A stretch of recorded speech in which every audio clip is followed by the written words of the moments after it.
Rapaziada, começaram as filmagens do novo filme do Homem-Aranha pra 2026. A internet poucas semanas atrás ficou uma loucura com a Sony lançando do absoluto nada um teaser review dos detalhes do uniforme que apareceu no final de Homem-Aranha Sem Volta Pra Casa, e a internet ficou louca. E logo em seguida, pouco tempo depois, a dona Sony lançou um trailer do Tom Holland vestindo esse uniforme, anunciando o início das gravações do novo filme de 2026 do Teioso. Então senta aí, vamos relembrar como que foi o último filme pra saber o que esperar desse novo filme que tá por vir depois da vinheta.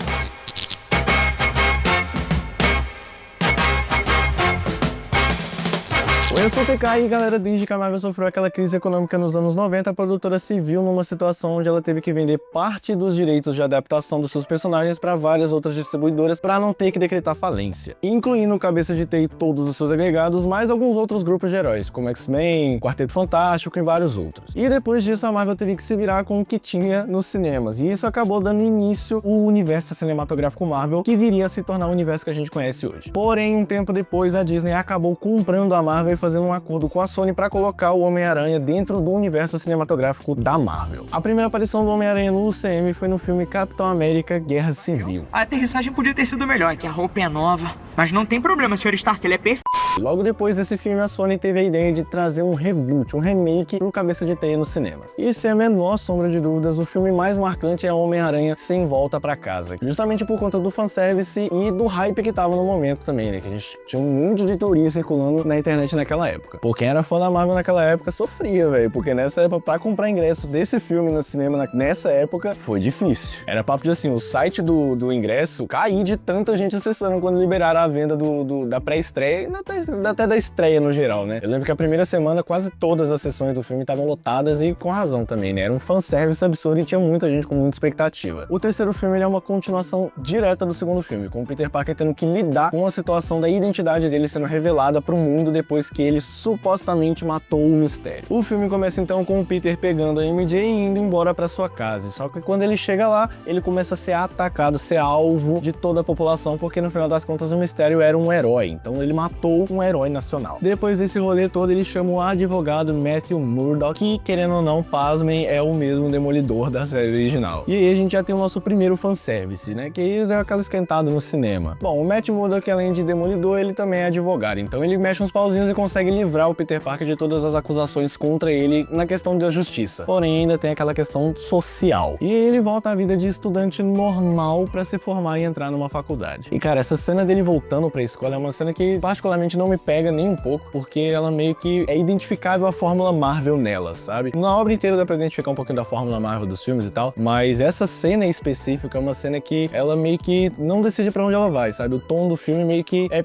perdido nessa cena, porque é uma cena que entra um humor meio estranho, junto com uma coisa muito séria, e aí fica aquela confusão, a gente não sabe como se sentir vendo o filme. É um tema muito sério, a identidade dele ter sido vazada, ele tá sendo alvo de acusações e a vida dele não vai ser mais a mesma, só que todo mundo nessa escola é muito idiota, então o tom meio que fica aquela coisa estranha, sabe? E lógico que teve gente querendo se aproveitar dessa situação toda. O próprio Flash Thompson, aquele Flash Thompson horroroso da trilogia, ele escreve um livro sobre ser o melhor amigo do Peter Parker. E tem o professor também que faz uma espécie de mural falando que a escola forma heróis, a escola que o Peter Parker frequenta. Enfim, é uma coisa muito idiota. Depois disso, o Peter, o Ned e a MJ enviam cartas pro MIT porque é a faculdade que eles querem entrar juntos. Só que eles acabam sendo recusados por conta de todas as polêmicas que estão envolvendo o Peter Parker e as pessoas à volta dele. Esse primeiro ato, esse primeiro momento do filme é muito cara da Marvel, sabe? É muito fórmula Marvel, é meio bobo até, e não me pega muito não, sendo bem sincero. Eu acho ele muito lento, eu acho ele muito estranho, muito devagar, sei lá,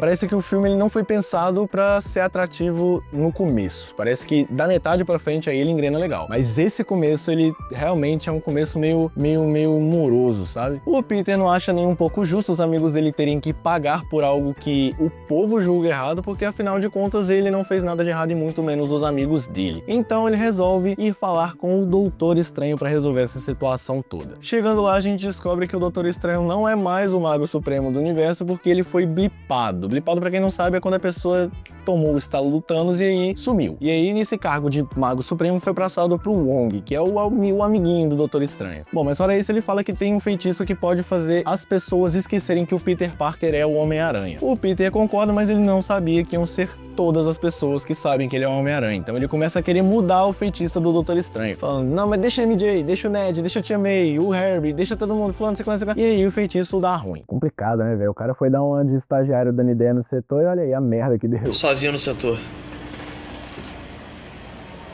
Sozinho no setor. E tem uma cena muito boa nessa parte, que é a cena que o Doutor Estranho fala, mas já que tu já tentou falar com o MIT, não deu certo, pelo menos o feitiço tá aqui, né? Aí o Peter, com uma cara de imbecil, vira e fala, era pra eu ter ligado? Dito isso, com o feitiço dando errado, o Peter resolve ir atrás da presidente do MIT pra conversar diretamente com ela e explicar toda a situação. Só que nesse meio tempo acaba tendo um acidente e a gente vê o primeiro personagem, aquele que moveu o trailer quando foi lançado, o Dr. Octopus. Depois de muita porradaria, o Peter consegue controlar os tentáculos do Dr. Octopus e o Duende Verde aparece, joga uma bombinha, dá um oi e vai embora. Nessa hora o Peter volta pro Sanctum Sanctorum com o Dr. Octopus e lá ele encontra o Doutor Estranho, que explica pra ele que quando ele foi alterando o feitiço dele, não deixando ele fazer o feitiço do jeito que era pra ser, ele acabou invertendo tudo e trazendo as pessoas de outros universos paralelos que sabiam que o Peter Parker era um Homem-Aranha pro universo dele. E aí ele explica que tem outras criaturas, outras pessoas, outros vilões que já estão nesse universo e eles precisam ser capturados e enviados de volta. E aí ele dá uma espécie de dispositivo que manda os capturados direto pra onde eles estão, que é o Sanctum Sanctorum, uma espécie de masmorra. E dito isso, o Peter vai até onde estão o Electro e o Homem-Areia, que nem queria estar ali, o cara é só um cara tranquilo que queria voltar pra família dele. No fim das contas, depois de muita briga, ele acaba mandando os dois pro Sanctum Sanctorum e ele acaba ficando por lá o restante da noite pra consertar a cagada que ele fez de quebrar todos os fios lá e sujar ainda mais a imagem dele. Assim que ele termina, a Tia May liga pra ele e fala que um dos caras que atravessa o universo tá lá com ela. O Peter, desesperado, vai até o abrigo Festa, que é onde a Tia May trabalha, e lá ele encontra o Norman Osborn todo transtornado, coitado. E acaba levando ele pro Sanctum Sanctorum também, mas não do jeito vilão. Ele leva ele numa boa, ele vai tranquilão. Chegando lá, o Doutor Estranho fala que tem outro dispositivo na mão que vai mandar eles de volta pros universos deles. Só que nessa hora entra aquele dilema, né? Porque se eles voltarem pro universo original deles, de uma forma ou de outra eles vão acabar morrendo porque é o destino deles no universo original deles. E aí o Peter Parker entra num dilema entre salvar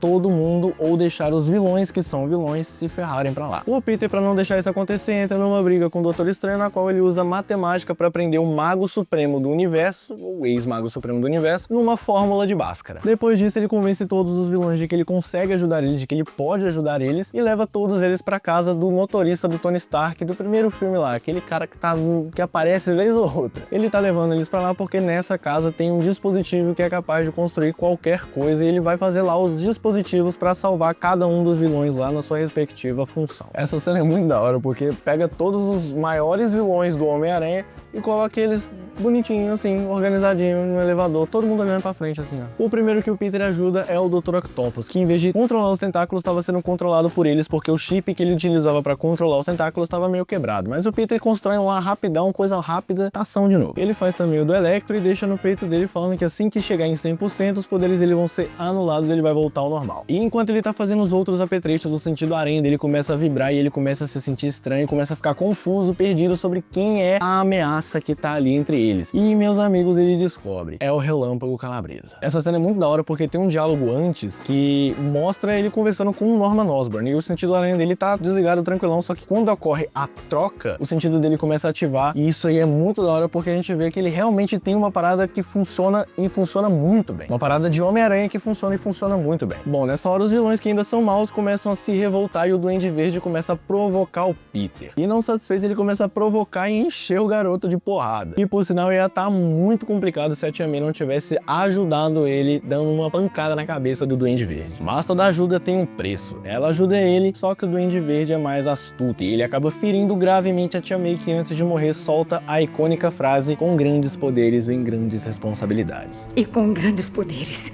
também vem grandes responsabilidades. Cara, é uma cena muito importante, né? É uma frase muito importante para o Homem-Aranha. Querendo ou não, é isso que divide o Homem-Aranha imaturo do Homem-Aranha maduro, né? Quando ele entende essa frase, ele de fato vira um herói, de fato, né? Ele realmente vira um super-herói que não só tem poderes, mas ele entende que os poderes dele têm de fato uma responsabilidade, não são só bênçãos. Bom, depois da morte da Tia May, o Ned e a MJ estão sentados na casa da vozinha do Ned, protegendo o dispositivo que vai mandar os vilões de volta que o Doutor Estranho criou, até que o Ned, com o anel do Doutor Estranho, fala que queria falar com o Peter, e aí começa a abrir um portalzinho lá atrás. E meus amigos, nessa hora chega até a dar um arrepio. O suspensezinho que fica vendo o uniforme de longe lá, aquele cara esguio, magrelo, aquele cara lá do fundo lá, o olhão branco, a silhueta dele aparecendo e tal. E quando ele tira a máscara, meu irmão... O GOAT, o melhor Homem-Aranha de todos, o melhor de todos. O Andrew Garfield aparece e, cara, o cinema nessa hora aí, eu acho que não tem nem muito o que dizer não, né? Foi assim, um estádio de futebol de verdade. É a mesma sensação de estar num estádio de futebol. Eu lembro que nessa hora aí, eu fiquei tão em choque com isso daí, porque tinham rumores, né? Tinham teorias. Mas as teorias, elas reforçavam mais, davam muito mais força pro Tobey Maguire aparecer do que o Andrew Garfield. Eu fiquei tipo aquele moleque do Corra, sabe? Aquele moleque do Corra, aquela cena dele chorando no estádio, que eu fiquei igualzinho. E logo em seguida, o Ned fala que queria falar com o Peter Parker de novo, e aí, né, a gente sabe, o Tobey Maguire aparece. Esse aqui não tem nem o que falar, né? Esse aqui realmente, eu acho que só não tem o que falar. É isso, não precisa nem explicar como é que foi. Bom, depois desse fanservice todo, o grupo novo vai atrás do Peter Parker, que tá lá no telhado da escola, e os dois aranhas aparecem falando que a morte da tia May pode não ter sido em vão, e que eles também já passaram por isso. Mas o Peter não quer nem saber, ele fala que vai matar o Duende Verde pra vingar a morte da tia May, e que ele vai ajudar os outros vilões a voltarem pros universos originais seguros. Bom, nessa hora eles entram no laboratório da escola e começam a construir as paradinhas que vão fazer os vilões voltarem ao normal. E nessa hora é muito legal, porque tem aquela cena do fanservice dos três aranhas se encarando. E essa cena é uma cena assim, é uma cena bem icônica e é uma cena que se repete algumas vezes nesse filme aqui. Eu acho que a galera pegou bem a visão de colocar os três juntos o tempo todo, no máximo de tempo possível, né? Cara, tem um diálogo nessa parte do Ned com o Tobey Maguire, que ele pergunta pro Tobey Maguire se ele tinha algum amigo, algum melhor amigo. E ele fala, tinha, mas morreu nos meus braços tentando me matar. E logo depois o Ned vira pro Peter e fala, eu prometo que eu não vou virar um super vilão e tentar matar você. E aí fica aquele silêncio ensurdecedor, né?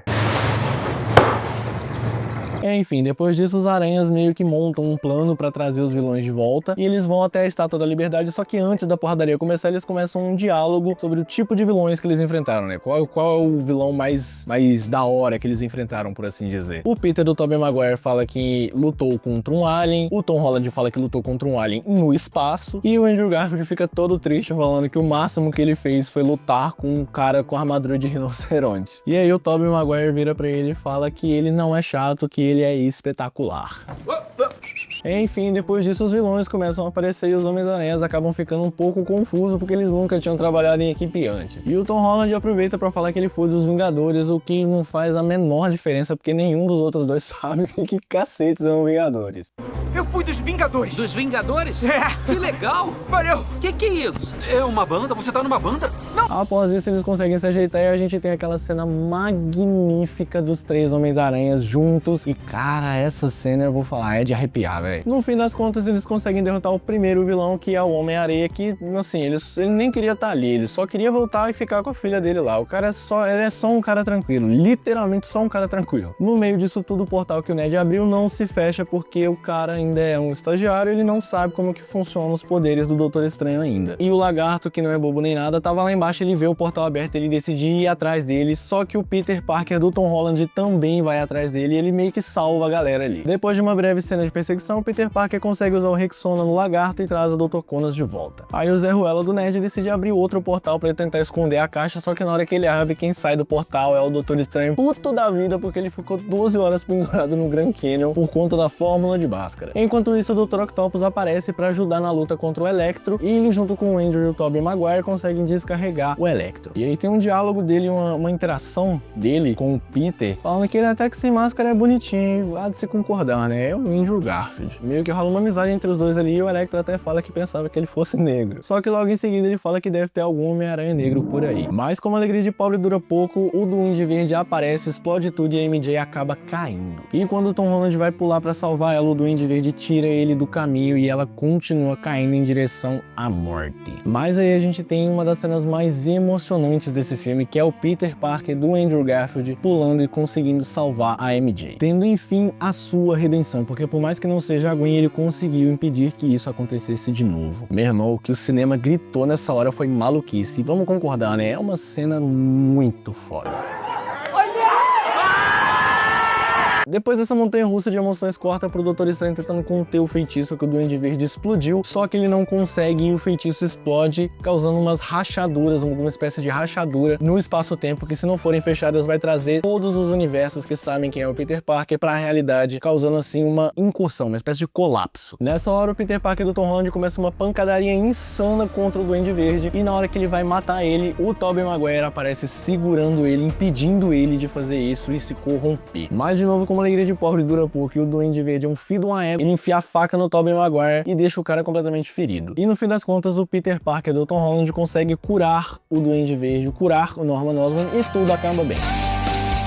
Só que não, agora tem outro BO pra resolver, que é o BO das rachaduras lá. E o Peter Parker do Tom Holland tem a brilhante ideia de fazer todos esquecerem que ele existe, esquecerem que o Peter Parker existe e não que ele é o Homem-Aranha. E aí o Doutor Estranho fala pra ele que esse feitiço não pode ser alterado e que esse feitiço não tem volta. Seria como se realmente ele nunca tivesse existido. O Doutor Estranho concorda e depois disso a gente tem a cena dele se despedindo dos amigos dele, do Peter Parker se despedindo do Ned e da MJ, falando que ele vai fazer de tudo pra eles se encontrarem depois. Bom, depois de todo esse rolê, os personagens voltam para os seus universos originais, inclusive os aranhas. Depois que a poeira baixou, o Peter foi até a loja que a MJ trabalhava para explicar a ela tudo o que aconteceu e explicar pro Ned também tudo o que aconteceu. Mas antes dele fazer isso, ele viu um machucado na testa dela e pensa que seria melhor se as coisas continuassem desse jeito, se eles não tivessem envolvimento com o Peter Parker, com o Homem-Aranha. E aí ele sai da loja sem falar nada com eles. O Peter acaba indo morar num apartamento bem ruim, bem sojado, mas ele sabe que ele pode começar tudo de novo, tudo do zero, sendo um Homem-Aranha e sendo um Homem-Aranha muito mais maduro do que ele já foi um dia. Com isso a gente tem a cena final mostrando o que a gente realmente queria ver do Homem-Aranha, a essência do personagem, né? Que é o personagem todo ferrado, sem dinheiro, sem amigos, sem nada. Ele é o Homem-Aranha, a essência do personagem é essa, ele é um herói simples. A essência é essa, era isso que a gente queria ver desde o começo, não aquela coisa tecnológica, nanotecnologia, traje espacial, a gente queria ver um herói pé no chão, o Homem-Aranha raiz, fazendo seu próprio uniforme, dando o seu próprio jeito com as coisas, agindo, trabalhando sozinho. Era isso que a gente queria ver desde o começo no cinema. Desde o começo a gente queria ver isso. E agora sim a gente tem esse personagem nos cinemas. E pra finalizar com chave de ouro, a gente tem a última cena do filme, que é a cena do Web Swing com o uniforme novo. Lindo, cara. Simplesmente espetacular essa cena do Web Swing com o uniforme novo. O uniforme novo ficou de fato muito bonito, velho. Sem nanotecnologia, só o básico, puro e simples amigão da vizinhança. Homem-Aranha Sem Volta Pra Casa foi sem dúvida nenhuma um dos maiores sucessos da Marvel, com um custo de produção de 200 milhões e arrecadando mais de 1,5 bilhão em bilheteria. Uma curiosidade desse filme que pouquíssimos filmes fizeram foi ter a nota de 100% nos sites de crítica, tanto do público quanto da crítica, foi 100% durante boa parte da primeira semana do filme. Claro que muito por conta do hype, do momento ali, de ser a primeira semana, ser a semana de estreia do filme, e depois essa nota foi reduzindo, mas ainda assim é uma nota que tá relativamente alta, é uma nota que se mantém muito alta e um filme que se mantém justificável ele ter esse sucesso todo. Bom, depois de tudo isso tudo, o filme ainda deixa algumas questões em aberto, né? Algumas pontas soltas aí, por exemplo, a cena do Venom no pós-créditos, né? Do Ed Brock voltando pro universo dele, mas ficando um fragmentinho do Venom ali no balcão. No fim das contas, a gente só vai saber se essas pontas soltas vão ser ajeitadas em 2026 com a estreia de Homem-Aranha Um Novo Dia. Bom, galera, é isso. Se você gostou, deixa o seu like, se inscreve no canal e comenta aí embaixo o que você tá esperando de Homem-Aranha Um Novo Dia. Tá hypado? Eu, particularmente, tô hypado pra caramba. E assim que sair mais novidades sobre Homem-Aranha Um Novo Dia, eu trago aqui pra vocês sem a menor sombra de dúvidas, fechou? É isso, eu vou ficando por aqui. Até a próxima. Valeu!